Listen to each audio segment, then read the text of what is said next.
ನಮಸ್ತೆ ಫ್ರೆಂಡ್ಸ್, ರಾಜ್ ಜಾಬ್ಸ್ಗೆ ಸ್ವಾಗತ. Friends, SLC ಆದಂಥ ಅಭ್ಯರ್ಥಿಗಳಿಂದ ಗೃಹರಕ್ಷಕದ ನೋಡಿ ಹೋಮ್ ಗಾರ್ಡ್ ಉದ್ಯೋಗಗಳಿಗೆ ನೇಮಕಾತಿಯ ಹೊಸ ಅಧಿಸೂಚನೆ ಬಿಡುಗಡೆಯಾಗಿದೆ ನೋಡಿ. ಬೋತ್ ಮೇಲ್ ಆ್ಯಂಡ್ ಫಿಮೇಲ್, ಪುರುಷ ಮತ್ತು ಮಹಿಳಾ ಅಭ್ಯರ್ಥಿಗಳು ಇಬ್ಬರು ಈ ಒಂದು ಹುದ್ದೆಗಳಿಗೆ ಅರ್ಜಿಗಳನ್ನು ಸಲ್ಲಿಸಬಹುದು. ಸಂಪೂರ್ಣವಾಗಿ ಕಾಯಂ ಉದ್ಯೋಗಗಳಾಗಿರ್ತವೆ, ರಾಜ್ಯ ಸರ್ಕಾರಿ ಉದ್ಯೋಗಗಳಾಗಿರ್ತವೆ ನೋಡಿ. ಕರ್ನಾಟಕ ರಾಜ್ಯ ಸರ್ಕಾರಿ ಉದ್ಯೋಗಗಳು ಹಾಗೆ ಈ ಒಂದು ಹುದ್ದೆಗಳು ಕಾಯಂ ಉದ್ಯೋಗಗಳಾಗಿರ್ತವೆ ನೋಡಿ. 10,000ದಿಂದ 20,000ವರೆಗೂ ಪರ್ ಮಂತ್ ಸ್ಯಾಲ್ರಿ ಆಗಿರುತ್ತೆ ನೋಡಿ. ಕಾಯಂ ಉದ್ಯೋಗಗಳಾಗಿರ್ತವೆ, ಹೋಮ್ ಗಾರ್ಡ್ ಉದ್ಯೋಗಗಳಾಗಿರ್ತವೆ. ಬೆಳಗಾವಿ ಜಿಲ್ಲೆಯ ವಿವಿಧ ಗೃಹರಕ್ಷಕ ದಳ ಘಟಕ ಹಾಗೂ ಉಪ ಘಟಕದಲ್ಲಿ ಖಾಲಿ ಇರತಕ್ಕಂಥ 154 ಸದಸ್ಯ ಸ್ಥಾನಗಳಿಗೆ ಆಸಕ್ತಿ ಉಳ್ಳ ಜಿಲ್ಲೆಗಳಿಂದ ಅಭ್ಯರ್ಥಿಗಳು ಅರ್ಜಿಗಳನ್ನು ಆಹ್ವಾನಿಸಲಾಗಿದೆ ಅಂತ ಹೇಳಿದ್ದಾರೆ ನೋಡಿ. ಫ್ರೆಂಡ್ಸ್, ಈ ಒಂದು ಹುದ್ದೆಗಳಿಗೆ ಎಲ್ಲ ಜಿಲ್ಲೆ ಅಭ್ಯರ್ಥಿಗಳು ಕೂಡ ಅರ್ಜಿಗಳನ್ನು ಸಲ್ಲಿಸಬಹುದು. ಹಾಗೆ ಇಲ್ಲಿ ನೋಡಿ, ಅಭ್ಯರ್ಥಿಗಳು ಬೆಳಗಾವಿ ಜಿಲ್ಲೆಯ ನಿವಾಸಿಯಾಗಿದ್ದು 20ರಿಂದ 45 ವರ್ಷದ ವಯೋಮಿತಿ ಒಳಗಿನವರು ಅರ್ಜಿಗಳನ್ನು ಸಲ್ಲಿಸಬಹುದು. SLC ಕಂಪ್ಲೀಟ್ ಆಗಿರಬೇಕಾಗತ್ತೆ ನೋಡಿ. SLC ಕಂಪ್ಲೀಟ್ ಆಗಿರಬೇಕು.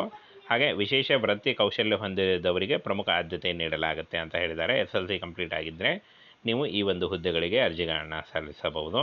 ಹಾಗೇನ ಫ್ರೆಂಡ್ಸ್, ಸದರಿ ಸದಸ್ಯತ್ವಕ್ಕೆ ಆಯ್ಕೆಯಾದಂಥ ಅಭ್ಯರ್ಥಿಗಳಿಗೆ ಯಾವುದೇ ಮಾಸಿಕ ವೇತನ ಇರುವುದಿಲ್ಲ ಅಂತ ಹೇಳಿದ್ದಾರೆ. ಅಂದರೆ ನಿಮಗೆ ಡೈಲಿ ಬೇಸಿಸ್ ಮೇಲೆ ನಿಮಗೆ ಜಾಬ್ ಇರುತ್ತೆ ಅಂತ ಹೇಳಿದ್ದಾರೆ ನೋಡಿ. 500ರಿಂದ 800ವರೆಗೂ ಒಂದು ಸಂಬಳ ಇರುತ್ತೆ. ಇದು 15ರಿಂದ 20,000ವರೆಗೂ ಆಗುತ್ತೆ. ಹಾಗೇನ ಅರ್ಜಿ ಸಲ್ಲಿಕೆ ಕೊನೆಯ ದಿನಾಂಕ ನೋಡಿ ಡಿಸೆಂಬರ್ 12 ಒಳಗಾಗಿ ನೀವು ಅರ್ಜಿಗಳನ್ನು ಸಲ್ಲಿಸಬೇಕಾಗುತ್ತೆ ಅಂತ ಹೇಳಿದ್ದಾರೆ.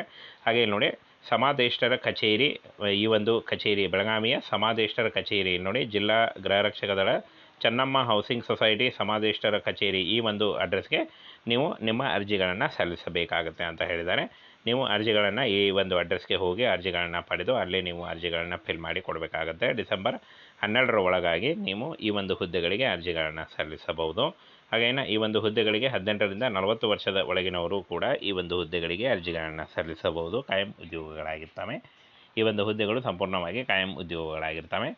ನೇರ ನೇಮಕಾತಿ ಇರುತ್ತೆ ನೋಡಿ. ಕೇವಲ ಸಂದರ್ಶನ ಇರುತ್ತೆ. ಯಾವುದೇ ರೀತಿಯ ಲಿಖಿತ ಪರೀಕ್ಷೆ ಆಗಲಿ, ಯಾವುದೇ ರೀತಿಯ ಒಂದು ಅರ್ಜಿ ಶುಲ್ಕ ಆಗಲಿ ಇರಲ್ಲ. ಈ ಒಂದು ಹುದ್ದೆಗಳು ಸಂಪೂರ್ಣವಾಗಿ ಫ್ರೀಯಾಗಿ ನೀವು ಈ ಒಂದು ಹುದ್ದೆಗಳಿಗೆ ಅರ್ಜಿಗಳನ್ನು ಸಲ್ಲಿಸಬಹುದು. ಯಾವುದೇ ರೀತಿಯ ಒಂದು ಫ್ರೆಂಡ್ಸ್ ನಿಮಗೆ ಅರ್ಜಿ ಶುಲ್ಕ ಆಗಲಿ, ಯಾವುದೇ ರೀತಿಯ ಒಂದು ಲಿಖಿತ ಪರೀಕ್ಷೆ ಆಗಲಿ ಇರಲ್ಲ. ನೇರ ನೇಮಕಾತಿ ಇರುತ್ತೆ. ಇನ್ನು ಹೆಚ್ಚಿನ ಮಾಹಿತಿಗಾಗಿ ಇವರ ಒಂದು ಕಾಂಟ್ಯಾಕ್ಟ್ ನಂಬರ್ ಇದೆ ನೋಡಿ, ಇವನು ಒಂದು ದೂರವಾಣಿ ಸಂಖ್ಯೆ ಇದೆ. ಇದಕ್ಕೆ ನೀವು ಹೆಚ್ಚಿನ ಮಾಹಿತಿಗಾಗಿ ಕಾಂಟ್ಯಾಕ್ಟ್ ಕೂಡ ಮಾಡ್ಬೋದು ವರ್ಕಿಂಗ್ ಅವರ್ಸ್ನಲ್ಲಿ. ಜಿಲ್ಲಾ ಗೃಹರಕ್ಷಕ ದಳ ಚೆನ್ನಮ್ಮ ಹೌಸಿಂಗ್ ಸೊಸೈಟಿ ಸಮಾದೇಷ್ಟರ ಕಚೇರಿ, ಇಲ್ಲಿ ಒಂದು ಅಪ್ಲಿಕೇಶನ್ ಫಾರ್ಮ್ ಸಿಗುತ್ತೆ. ಅಪ್ಲಿಕೇಶನ್ ಫಾರ್ಮನ್ನು ತೆಗೆದುಕೊಂಡು ನೀವು ಫಿಲ್ ಮಾಡಿ ನೀವು ಕಳಿಸ್ಬೇಕಾಗುತ್ತೆ ನೋಡಿ. ಈ ರೀತಿಯಾಗಿ ನೀವು ಅರ್ಜಿಗಳನ್ನು ಸಲ್ಲಿಸಬಹುದು.